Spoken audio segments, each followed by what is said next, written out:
పిఠాపురం నియోజకవర్గం పరిధిలో ఎలక్ట్రికల్ పనులు చేస్తూ ఉపాధి పొందుతున్న ఎలక్ట్రీషియన్లకు పని ప్రదేశాల్లో వినియోగించాల్సిన రక్షణ పరికరాలను టూల్ కిట్లను డిప్యూటీ సీఎం పవన్ కళ్యాణ్ అందించారు. 325 మంది ఎలక్ట్రీషియన్లకు తన సొంత నిధులతో వీటిని సమకూర్చారు. ఎప్పటి నుంచో తెలుసు, బేసిక్ శ్రామికులకి ఎవరైతే కష్టపడతారో వాళ్ళ ప్రాణాలను పణంగా పెట్టి చేస్తారు, వాళ్ళకి సెక్యూరిటీ ఉండాలని ముందు నుంచి నేను కోరుకునేవాడిని. అది నేను సినిమాలో ఉన్నప్పుడు కావచ్చు, వ్యక్తిగతంగా కావచ్చు, ఒకసారి మేము ఏదైనా ఆఫీసుల్లో పనిచేస్తున్నప్పుడు కావచ్చు, షూటింగ్లో కావచ్చు, ఇల్లు కడుతున్నప్పుడు కావచ్చు, మొన్న ఈ ఆఫీస్ కడుతున్నప్పుడు కూడా చాలామంది స్టాఫ్కి అసలు హెల్మెట్స్ లేకుండా కడుతున్నారు.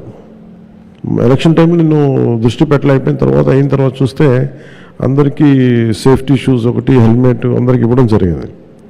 సో నాకు అది గుర్తు వచ్చింది. బేసిక్ ఇలాంటి ఎలక్ట్రీషియన్ అనేది చాలా ప్రమాదకరమైన ఉద్యోగం. అది అన్ని ప్రమాదకరమైనవి, కానీ ముఖ్యంగా తెలిసి ఎక్కడ లేకుందో తెలియదు, ప్రమాదకరమైనది ఎలక్ట్రిసిటీ.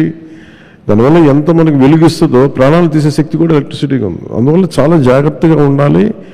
ఎందుకు జాగ్రత్తలు వహించలేకపోయారు అంటే రైట్ షూస్ లేవు, బేసిక్ కేర్ తీసుకోలేదు, ఇట్లాంటివి దృష్టిలోకి వచ్చినాయి ఆ రివ్యూస్లో.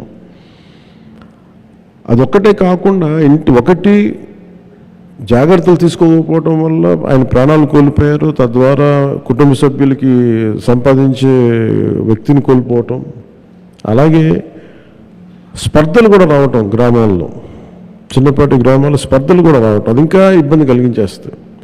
ఒకవైపు ప్రాణం పోయిందనే బాధ ఒకటి, ఇంట్లో సంపాదించే చేయబడి లేదనేది ఒక బాధ అయితే, దానితోడు మళ్ళీ ఈ సామాజిక స్పర్ధలు ఇంకా ఇబ్బంది కలిగజేస్తాయి.